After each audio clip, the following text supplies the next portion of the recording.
Welcome back, everyone. Ready for another deep dive. Today, we're tackling something that's all around us, but most of us probably don't think about much. AC circuits. The electricity that powers our homes. Exactly. It's called alternating current because unlike, say, the direct current from a battery, it's always changing direction, like a wave going up and down. Exactly. We're going to be using a chapter from a physics textbook, Life 107.pdf. You sent this one in. Oh, great. Yeah, it looks fascinating. So I've always wondered, why even bother making the electricity change direction? Why not just stick with DC? Seems simpler, right? That's a question that puzzled a lot of people for quite a while, actually. The answer is really all about the transformer. See, DC's fine for short distances, but trying to power like a whole city with it, you'd lose almost all the energy just getting it from the power plant to your house because of the resistance in the wires. Ah, so that's where AC comes in with transformers. Exactly. With AC, we can use transformers, and they can boost the voltage way, way up. Makes it much more efficient for sending power over long distances. So it's like sending a tiny package through one of those pneumatic tubes, high speed, not much friction. Perfect analogy. So we boost the voltage way up to travel, but then what? We don't get high voltage shocks at home, do we? That's where the magic of transformers comes in again. At the other end, another transformer steps the voltage back down to a safe level so our appliances don't, explode. This ability to easily change the voltage is what makes AC so powerful, so to speak. Okay, that makes sense. So AC is everywhere for a good reason, but I'm curious about the actual current and voltage in an AC circuit. Do we measure it the same way as in DC? It's a little different. Since AC voltage and current are always changing, we can't just use a single number. We have to use what we call RMS values. That stands for root mean square. RMS values. Sounds a little complicated. It's really a clever way to make things simpler. Basically, the RMS value gives us the equivalent DC voltage or current that would produce the same power. So when your electrical outlet says, say, 220 volts, you now know that's actually the RMS value. It's representing the effective power. So the actual voltage is swinging above and below 220 volts all the time. Exactly. And the peak value of the voltage is actually even higher, but we use the RMS value because it's a practical measure of the usable power. Okay, I get it. Makes sense. Now I'm thinking, how does all this fluctuating current and voltage affect the different components in a circuit? Like, does a light bulb even care if it's getting DC or AC? Well, a simple resistor, like the filament in your light bulb, it actually behaves the same way, whether it's AC or DC. But things get more interesting when we start talking about inductors and capacitors. Right, those store energy, don't they? They do, but in different ways, and that becomes super important in AC circuits. Think of resistors as straight roads for electricity, while inductors and capacitors, they're like detours or speed bumps. Okay, I like that analogy. So how do these detours and speed bumps affect the AC flow? So take an inductor, basically a coil of wire. It resists any changes in current. When AC flows through, the changing current creates a changing magnetic field. And that acts like it's pushing back, opposing the flow. We call this opposition inductive reactance. And it gets stronger as the frequency of the AC signal increases. So the faster the current changes direction, the more pushback from the inductor. You got it. Now, capacitors, they're different. They store energy in an electric field. And what they do is they allow AC to flow, but they oppose any sudden changes in voltage. Think of them as shock absorbers for voltage spikes. Okay, so inductors resist changes in current and capacitors resist changes in voltage. Exactly. Got it. And this actually leads to this fascinating thing, a kind of time delay between the voltage and the current in AC circuits with inductors and capacitors. We call this a phase shift. Phase shift. So is that like when dancers are slightly out of sync? That's actually a great analogy. Yeah, the voltage and current are both alternating, but they don't peak and dip at the same time. They're dancing to slightly different rhythms, so to speak. I like that. So how do we visualize this time delay? The source material mentions something called phasors. Ah, yes. Phasors are like visual tools. They help us grasp these phase relationships. Imagine them as rotating arrows. They represent the voltage and current. The length of the arrow shows the magnitude, and the angle between them represents the phase difference. So it's like a snapshot of the voltage and current waves showing how much they're out of step. Exactly. And these phasors are really important when you start dealing with circuits that have a mix of resistors, inductors, and capacitors. We call those LCR circuits. LCR circuits. Sounds like things can get pretty complicated. They can, but we don't need to get too deep into the weeds here. The key thing to remember is that in LCR circuits, the total opposition to current flow is called impedance. It combines the effects of resistance, inductive reactance, and capacitive reactance. So impedance is like the total amount the circuit is pushing back against the AC current. Yeah, you got it. And what's really fascinating is that impedance can change depending on the frequency of the AC signal. Wait, so the frequency of the AC can actually affect how much the circuit resists the current? That's right, and this leads to something truly remarkable: resonance. Resonance. That sounds familiar. Isn't that what happens when an opera singer hits the right note and a glass shatters? That's a great example. In an LCR circuit, resonance happens at a specific frequency where the inductive and capacitive reactances cancel each other out, so only the resistance is left to limit the current. So at that resonant frequency, the circuit offers the least resistance to the current. Exactly. And this means the current can get really high at resonance. That has some important practical implications. This is where it gets really interesting. Tell me more. Well, think about tuning a radio. What you're doing is adjusting the capacitance of a circuit to match the frequency of the station you want. When the circuit resonates at that frequency, it amplifies that signal, letting you hear it clearly. So resonance is what lets us pick out one specific station from all the different signals out there. Exactly. And resonance isn't limited to just radios either. It's in a whole bunch of electronic devices. Filters that separate different frequencies, oscillators that generate stable AC signals, all sorts of things. Wow. Who knew something as simple as a circuit with a few components could be so versatile? It's pretty amazing, isn't it? It is. I can already feel my brain buzzing with all this new knowledge. But before we go too far, could you remind me what the textbook said about a light bulb connected with an inductor? It dimmed as the inductance increased. I'm not quite sure why, though. Of course. Remember, an inductor resists changes in current. As the inductance goes up, it's like increasing the pushback against the AC current. So more voltage gets dropped across the inductor, which leaves less to power the bulb, hence it dims. That makes sense. So by adjusting the inductance, we can actually control how bright the bulb is? Exactly. And we use this principle of inductance to control current all over the place, like dimming lights in theaters or controlling the speed of motors. This is so cool. It seems like inductance is everywhere. And speaking of which, how do metal detectors use inductance? That was a pretty cool application in the textbook. Yeah, metal detectors are really clever. They create a resonant circuit with a coil. When a metal object gets near the magnetic field the coil generates, it changes the coil's inductance, which messes with the circuit's resonance. The detector senses this change, and boom, alarm goes off. Wow. So a simple change in inductance could be used to find buried trigger. Or, dangerous objects, too. Exactly. It's amazing how much we can do with AC circuits. We can transmit power over huge distances, tune into specific radio frequencies, even control the brightness of lights and find hidden objects. Absolutely. This deep dive is really blowing my mind. We've covered so much. AC basics, the magic of transformers, how inductors and capacitors work, phasors, impedance, even resonance with real-world examples. Before we move on to even more exciting stuff, is there anything else we need to keep in mind?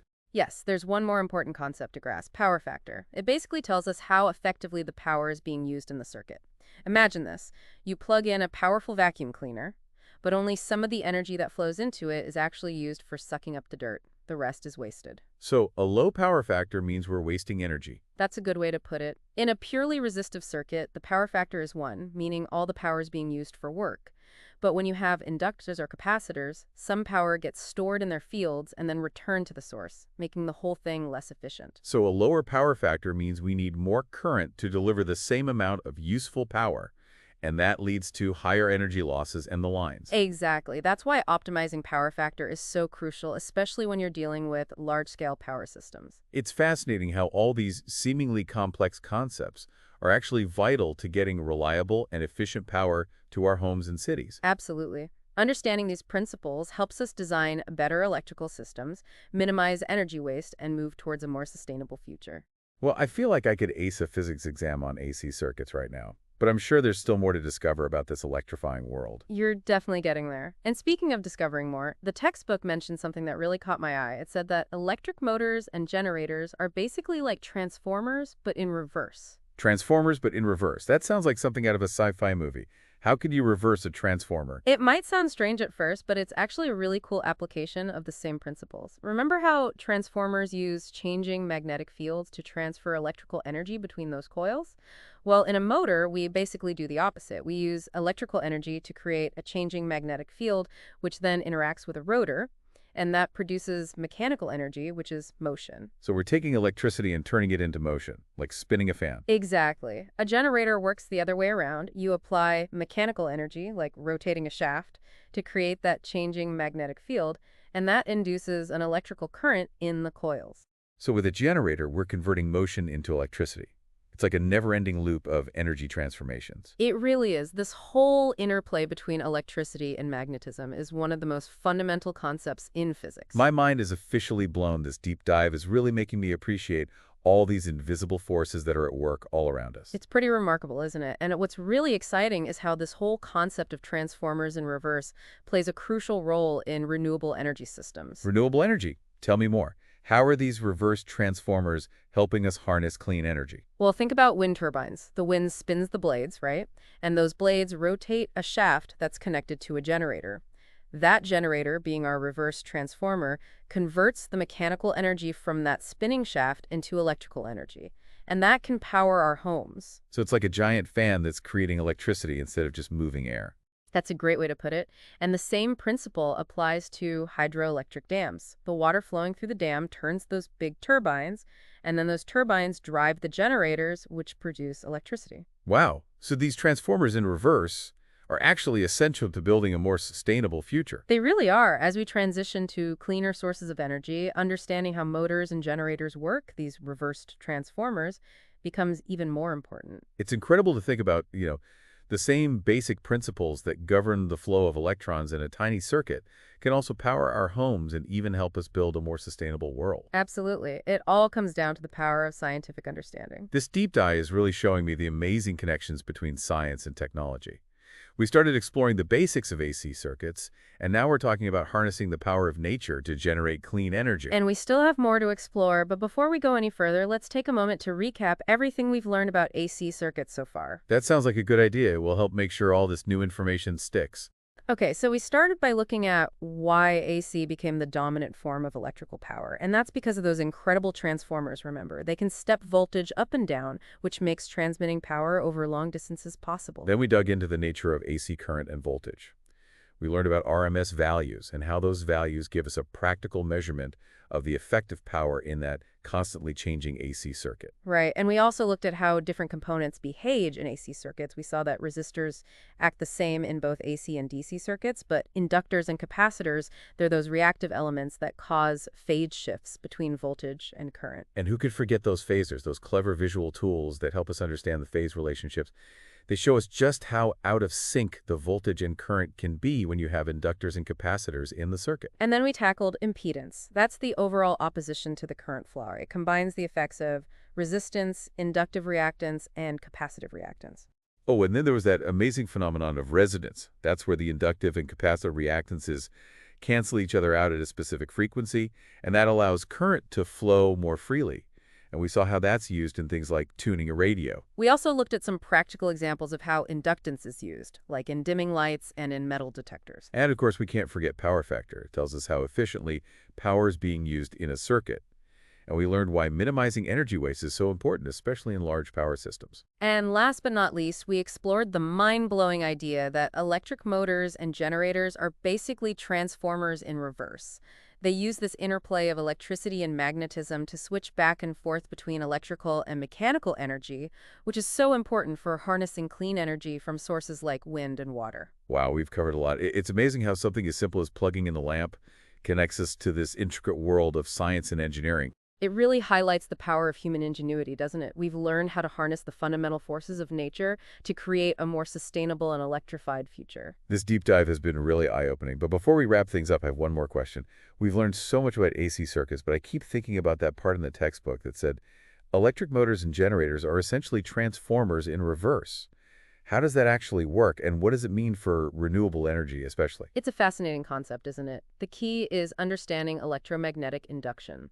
A transformer uses those changing magnetic fields to move energy between the coils, while a motor uses electricity to create a changing field which interacts with the rotor. That produces mechanical energy. Motion, basically. So we're using electricity to create motion in a motor, like turning the blades of a fan. Exactly. And a generator works the opposite way. We apply mechanical energy, like turning a shaft, to create that changing magnetic field, and that induces current in the coils. So with a generator, we take motion and turn it into electricity. It's mind-boggling, this whole loop of energy transformations. It is a pretty fundamental concept in physics, this interplay between electricity and magnetism. And you mentioned renewable energy. How does it all connect? Well, think about those wind turbines we talked about. The wind turns the blades, which spin a shaft connected in a generator, and that generator, being a kind of reverse transformer, converts that spinning motion into electrical energy. And that's how we power our homes with wind. It's like a giant fan that creates electricity instead of just moving air. Exactly. And hydroelectric dams work the same way. The water spins the turbines, which drive the generators. Amazing, right? Yeah, so these transformers in reverse are really important for building a more sustainable future? Absolutely. The more we move towards cleaner energy sources, the more we need to understand these principles. This whole deep dive has been incredible. We've explored how AC works, why it's so important for sending power over long distances, how it's used in everything from radios to metal detectors. We even talked about resonance and how that works. And then, to top it off, we learned how the same ideas behind transformers can be used in reverse to generate clean energy. It really shows the power of human ingenuity and how we can use science and technology to solve problems. And on that note, I think we've reached the end of our electrifying journey into the world of AC circuits. But before we go, I want to leave you with something to think about. We talked about how AC is great for long-distance transmission, but what about the future of energy? As we get more and more power from renewables like solar and wind, which are often far away from cities, could we see a comeback for DC power? Especially with all the advances in high-voltage DC transmission. Something to ponder. That's a great question. The future of electricity is full of possibilities. Thanks for joining us for this deep dive. Until next time, stay curious.